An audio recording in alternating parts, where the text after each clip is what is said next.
LPU ప్లేస్మెంట్ల రికార్డులు సృష్టిస్తోంది. Final year student 2.5 కోట్ల ప్యాకేజ్ పొందుతున్నారు. 1700 మందికి పైగా ఎల్పియు స్టూడెంట్స్ 10 లక్షల నుంచి 2.5 కోట్ల ప్యాకేజెస్ పొందారు. విద్యా విప్లవం ప్రారంభమైంది లవ్లీ ప్రొఫెషనల్ యూనివర్సిటీలో. మాజీ ముఖ్యమంత్రి వైఎస్ జగన్మోహన్ రెడ్డిని భూతంతో పోలుస్తూ సీఎం చంద్రబాబు దెయ్యాల భాష మాట్లాడడం దేనికి నిదర్శనం? గత వైఎస్ జగన్ పాలనలో రాష్ట్రానికి అనేక పారిశ్రామిక సంస్థలు వచ్చాయి. సులభతర వాణిజ్యంలో రాష్ట్రం వరుసగా 5 ఏళ్ల పాటు దేశంలోనే నెంబర్ 1గా నిలిచింది. చంద్రబాబు సీఎంగా కూటమి పాలన ఏర్పడిన తర్వాత పారిశ్రామికంగా తిరోగమనం మొదలైంది. గత కొన్ని నెలలుగా పలువురు కూటమి ప్రజాప్రతినిధులు అరాచకం కారణంగా పారిశ్రామికవేత్తలు చాలా ఇబ్బందులు ఎదుర్కొంటున్నట్టు వార్తలు కూడా వస్తున్నాయి. ఒక పక్క అరాచక పాలన చేస్తూ మరొక పక్క దెయ్యాలు వేదాలు వల్లించినట్టుగా చంద్రబాబు మాట్లాడుతున్న తీరు విమర్శల పాలవుతుంది. జగన్పై ద్వేషంతో చంద్రబాబు చేస్తున్న భూత రాజకీయంపై ప్రముఖ జర్నలిస్ట్ కొమ్మినేని శ్రీనివాసరావు కామెంట్ చూద్దాం. ప్రజాస్వామ్యంలో భూత వైద్యులు కూడా కీలకంగా ఉంటారా అన్న ఆశ్చర్యం కలగవచ్చు. ఏపీలో అధికార బాధ్యతలు నిర్వహిస్తున్న ముఖ్యమంత్రి చంద్రబాబు నాయుడు భూత వైద్యుడి అవతారం ఎత్తడం ఆసక్తి కలిగిస్తుంది. ఎవరైనా సలహా ఇస్తున్నారో లేక సొంత ఆలోచనో తెలియదు కానీ భూతాల భాష మాట్లాడి తన పరువునే కాకుండా రాష్ట్రం ప్రతిష్టను కూడా ఆయన దిగజార్చుతున్నారన్న ఆవేదన కలుగుతుంది. అందులోనూ పరిశ్రమలు స్థాపించడానికి వచ్చే పెట్టుబడిదారుల సమావేశాల్లో భూతాలు దెయ్యాలు అంటూ మాట్లాడితే ఎవరైనా గౌరవిస్తారా? మాజీ ముఖ్యమంత్రి వైఎస్ జగన్పై ద్వేషం ఉండవచ్చు, కోపం ఉండవచ్చు, కానీ అందుకోసం ఇలా తనను తాను భూత వైద్యుడిగా పోల్చుకుంటూ భూతాన్ని భూస్థాపితం చేస్తానంటూ మాట్లాడితే ఎవరికి నష్టం? ఆధునిక సమాజంలో భూత వైద్యులను ఎవరైనా విశ్వసిస్తారా? అలా నమ్మేవారు ఎవరైనా ఉంటే వారు అమాయకులు, అంధవిశ్వాసాలను అనుసరించేవారై ఉండాలి. రాష్ట్రాన్ని ప్రగతి పదంలోకి తీసుకువెళ్తారనో లేక తాము ఇచ్చిన హామీలను నెరవేర్చుతారనో ప్రజలు ఓట్లు వేస్తే వారికి బేతాళ మంత్రికుల్లా కబుర్లు చెబితే ఏం ప్రయోజనం ఉంటుంది? వైఎస్ఆర్ కాంగ్రెస్ అధినేత గత టర్మ్లో ముఖ్యమంత్రిగా బాధ్యతలు నిర్వహించిన జగన్ ఎన్నడైనా ఈ భూతాల భాష వాడారా?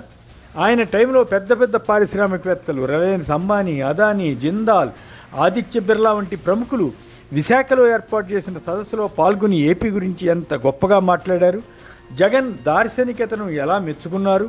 మరి వారిలో ఇప్పుడు ఎవరైనా జగన్ను భూతంగా చెప్పారా? మళ్ళీ ఆ భూతం వస్తుందా అని ఎవరైనా అడిగారా? అది నిజంగా జరిగి ఉంటే వారి పేర్లు చెబుతారా? అదేమీ లేకపోయినా చంద్రబాబు ఎందుకు ఇలాంటి అనుచిత వ్యాఖ్యలు చేసి రాష్ట్రం పరువు తీస్తున్నట్లు? రాష్ట్రంలో పారిశ్రామిక వాతావరణం బాగుండాలి, వారికి అవసరమైన వసతులు రాయితీలు కల్పించాలి.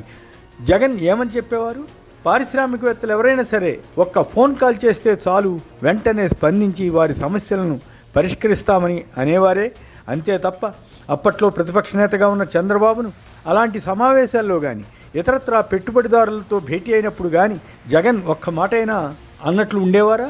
ఇప్పుడు చంద్రబాబు చెబుతున్న గ్రీన్ ఎనర్జీకి సంబంధించి లక్షల కోట్ల పెట్టుబడుల ప్రతిపాదనలు వచ్చింది, సంబంధిత పరిశ్రమలు ఆచరణలోకి రావడం ఆరంభమైంది జగన్ టైంలోనే కదా. కర్నూలు వద్ద 1000 కోట్ల పెట్టుబడితో గ్రీన్కో ప్లాంట్ వచ్చింది జగన్ హయాంలోనే కదా. జగన్ టైంలో వచ్చిన పరిశ్రమలు కొన్నిటికి ప్రారంభోత్సవాలు చేసి తమ ఘనతేనని కూటమి పెద్దలు చెప్పుకోవడం లేదా? తప్పు లేదు. ప్రభుత్వం అన్నది ఒక నిరంతర ప్రక్రియ. కానీ గత ప్రభుత్వంపై నిత్యం నిందారోపణలు చేస్తూ పెట్టుబడిదారుల్లో అనుమానాలు కలిగించేలా చేస్తే ఎవరైనా ధైర్యంగా పరిశ్రమలు పెడతారా? అసలే ఏపీలో పారిశ్రామికంగా శాంతి భద్రతల రీత్యా కూటమి అధికారంలోకి వచ్చాక వాతావరణం దెబ్బతిన్న అభిప్రాయం సర్వత్రా ఉంది. పలు చోట్ల పారిశ్రామికవేత్తలను కూటమి ఎమ్మెల్యేలు బెదిరించి డబ్బుల వసూళ్లకు పాల్పడుతున్నారన్న ఆరోపణలు ప్రభుత్వ పెద్దలకు తెలియదా? కొన్ని చోట్ల ఎమ్మెల్యేలు చేస్తున్న నిర్వాకాల వల్ల పరిశ్రమలు కొన్నాళ్ల పాటు మూతపడుతున్న ఘటనలు లేవా? చివరికి విద్యుత్ ప్లాంట్ల బూడిద గురించి కూడా కూటమి నేతలు గొడవలు పడ్డారే.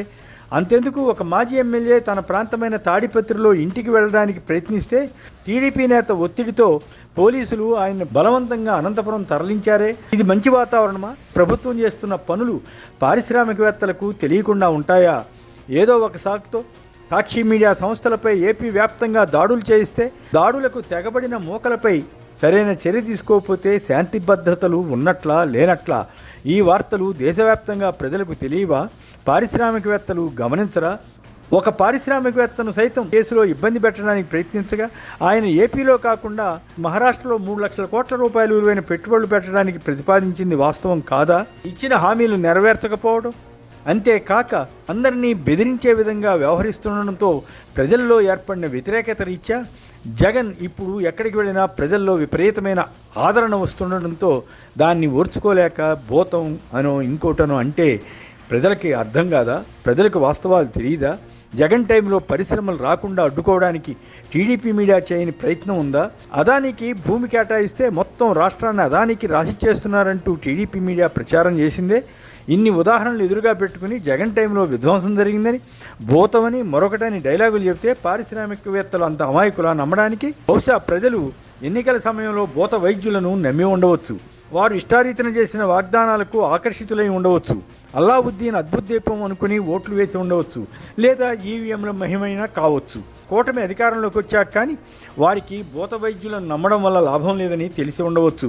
అందుకే ప్రజల్లో ఏర్పడిన వ్యతిరేకతను తట్టుకోవడానికి ముఖ్యమంత్రి చంద్రబాబు భూతం కబుర్లు చెప్పి ప్రజలను డైవర్ట్ చేయాలని తలపెట్టినట్లు కనిపిస్తుంది. ఆ భూతం రాదని తనది హామీ అని చంద్రబాబు అంటున్నారు. ఈసారి ఏమరపాటుగా లేదని కూడా చెబుతున్నారు. అంటే ఏమిటి అర్థం?